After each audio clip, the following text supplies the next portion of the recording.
Welcome to NEET UG Tamil. This is Karthik from Madurai. So நம்ம வந்து பார்த்தீங்கன்னா 2018 இருந்து மதுரையில் வந்து ஒரு எஜுகேஷனல் கன்சல்டன்சி வந்து நம்ம ரன் பண்ணிக்கிருக்கோம். ஸோ ஃபர்ஸ்ட் வந்து கோயம்புத்தூர்ல வச்சிருந்தோம், அதுக்கப்புறம் மதுரையில் இருக்கு. ஸோ நம்ம வந்து பார்த்தீங்கன்னா இந்தியா அண்ட் அப்ராட்ல ஓவராலாக பார்த்தீங்கன்னா மெடிக்கலோடைய கெரியர் கைடன்ஸ் எக்ஸ்பர்ட் நான். ஸோ கவுன்சிலிங் 7 வருஷமா கொடுத்துருக்கேன். ஸோ யூஜி மட்டும் கிடையாது, பிஜிக்கு வந்து நம்ம தான் வந்து தமிழ்நாட்டில் ஒரு 5 இயர்ஸாக வந்து கவுன்சிலிங் கைடன்ஸ் கொடுத்துருக்கேன். So NEET UG MBBS BDS கவுன்சிலிங்க்கு இந்த வருஷம் வெயிட் பண்ணக்கூடிய பேரண்ட்ஸ் அண்ட் கேண்டிடேட்ஸ் வந்து உங்களுக்கு கவுன்சிலிங் கெரியர் கைடன்ஸ் சப்போர்ட் வேணும் அப்படின்னா நம்ம கீழே வீடியோ கீழே டிஸ்கிரிப்ஷன்ல ஒரு வாட்ஸ்அப் குரூப் கொடுத்துருக்கோம், ஜாயின் பண்ணிக்கோங்க. அதே மாதிரியே வந்து நீட் பிஜி உடைய கவுன்சிலிங் கைடன்ஸும் வந்து பார்த்தீங்கன்னா 5 இயர்ஸாக கொடுத்துருக்கோம். ஸோ எம்டி எம்எஸ், அதுக்கப்புறம் எம்டிஎஸ், டிஎன்பி டிப்ளமோ, அதுக்கப்புறம் பார்த்தீங்கன்னா பேராமெடிக்கல்ல யூஜி அண்ட் பிஜி கொடுத்துருக்கோம். அதே மாதிரியா Siddha, Ayurveda, Unani, homeopathy, naturopathy, so இந்த கோர்சஸ்க்கும் நம்ம கொடுத்துருக்கோம். அதே மாதிரியா ஆயுஷோடைய பிஜி கோர்சஸ்க்குமே நம்ம கவுன்சிலிங் கைடன்ஸ் கொடுத்துருக்கோம். ஸோ தொடர்ந்து வந்து நம்மளுடைய சேனல்ஸ், நிறைய சேனல்ஸ் இருக்கு, ஃபாலோ பண்ணிக்கோங்க. ஸோ இந்த வீடியோ வந்து முழுக்க முழுக்க வந்து நம்மளை பத்தின ஒரு இன்ட்ரோ வீடியோ தான் வந்து, ஏன்னா இதுவரை நம்ம ஃபேஸை வந்து ரிவீல் பண்ணி போட்டதில்லை. ஸோ இதுதான் வந்து ஃபர்ஸ்ட் டைம். ஸோ தொடர்ந்து வந்து உங்களுடைய ஆதரவை நம்ம சேனலுக்கு கொடுங்க. ஸோ நிறைய பேருக்கு ஷேர் பண்ணுங்க, லைக் பண்ணுங்க, கமெண்ட் பண்ணுங்க. So thanks. Welcome to NEET UG Tamil. This is Karthik from Madurai. So இன்னைக்கு நம்ம பார்க்க போற வீடியோ, ஸோ இது ரொம்ப முக்கியமான ஒரு அப்டேட். நமக்கு வந்து ஸ்டேட் அண்ட் எம்சிசி கவுன்சிலிங் வந்து எப்போ நடக்கும் அப்படின்ற ஒரு கொஸ்டின் மார்க் எல்லா நீட் ஆஸ்பிரண்ட்ஸ் கிட்டே இருக்கும்.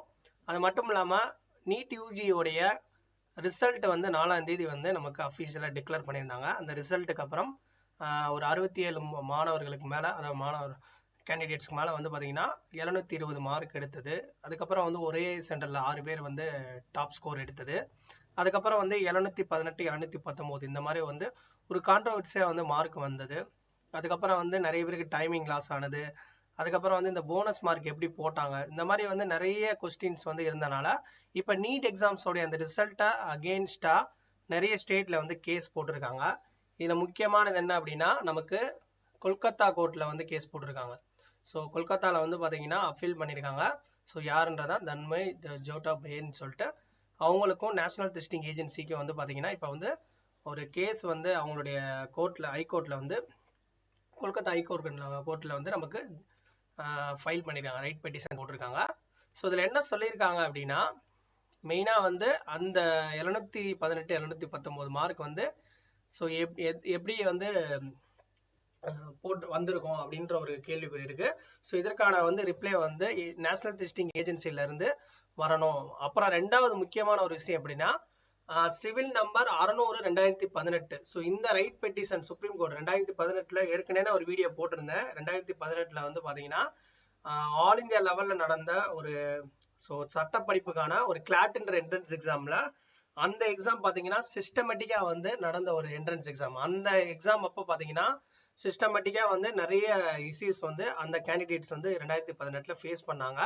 அது வந்து ஒரு ஆன்லைன் கம்ப்யூட்டர் பேஸ்டு எக்ஸாமினேஷனால நிறைய பேருக்கு வந்து டைமிங் வந்து எஃபிஷியன்சியா அவங்களால வந்து எக்ஸாம் எழுத முடியல. நிறைய பேருக்கு அந்த சாஃப்ட்வேர் ப்ராப்ளம், இந்த மாதிரி நிறைய ப்ராப்ளம் இருந்தனால அப்போ வந்து போனஸ் மார்க் போட்டாங்க. ஏன்னா அவங்களுடைய அந்த டைமிங் எல்லாம் வச்சு, ஏன்னா அது வந்து ஆன்லைன்ல அந்த எக்ஸாம் நடந்தனால, சிஸ்டமேட்டிக்கா நடந்தனால ஒவ்வொரு கேண்டிடேட்ஸ்க்கும் அந்த கொடுத்த டைமை விட அதிகமாக வந்து எடுத்தது எல்லாமே டீட்டெயில்டா டேட்டா எடுத்து அவங்களுக்கு வந்து திருப்பி வந்து மறுபடியும் வந்து அந்த கருணை மதிப்பெண் சொல்லிட்டு கொடுத்தாங்க. அது எதன் அடிப்படையில்னா அந்த டேட்டாவை எவாலுவேட் பண்ணி அவங்களுக்கு வந்து கொடுத்தாங்க. ஓகே, இது வந்து ஆன்லைன் எக்ஸாம்.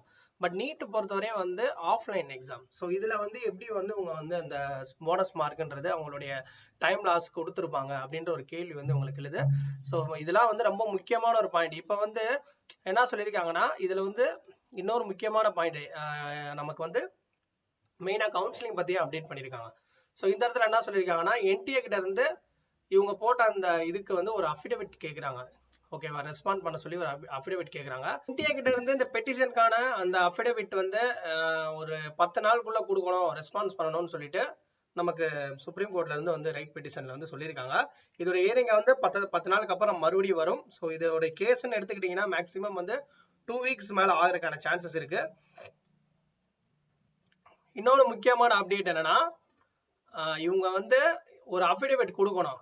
அந்த ஸ்டேட் கவுன்சிலிங்க்கும் சென்ட்ரல் கவுன்சிலிங், அதாவது ஸ்டேட் லெவல்ல நடக்கக்கூடிய ஒவ்வொரு ஸ்டேட்டோடைய கவுன்சிலிங் அண்ட் சென்ட்ரல் கவர்மெண்ட் இதுக்கு வந்து எப்படி வந்து மெரிட் லிஸ்ட் ப்ரிப்பேர் பண்றாங்க, அதோட ரிசர்வேஷன் பாலிசியை வந்து எப்படி வந்து என்டி வந்து பண்றாங்க அப்படின்றதையும் அதற்கான ஒரு அஃபிடவிட்டும் வந்து டிஸ்க்ளோஸ் பண்ணணும்னு சொல்லியிருக்காங்க.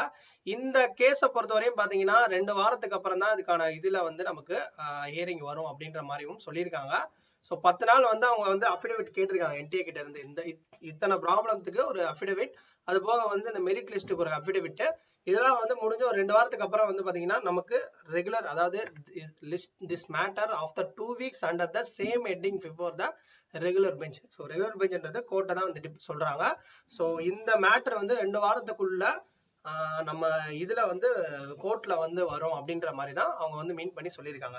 ஸோ இந்த கேஸை பொறுத்தவரை 2 வாரம் ஆகும். ஸோ இதனால வந்து நமக்கு ஃபர்தரா என்ன சொல்லியிருக்காங்கன்னா இன்னொரு முக்கியமான ஒரு பாயிண்ட் சொல்லியிருக்காங்க.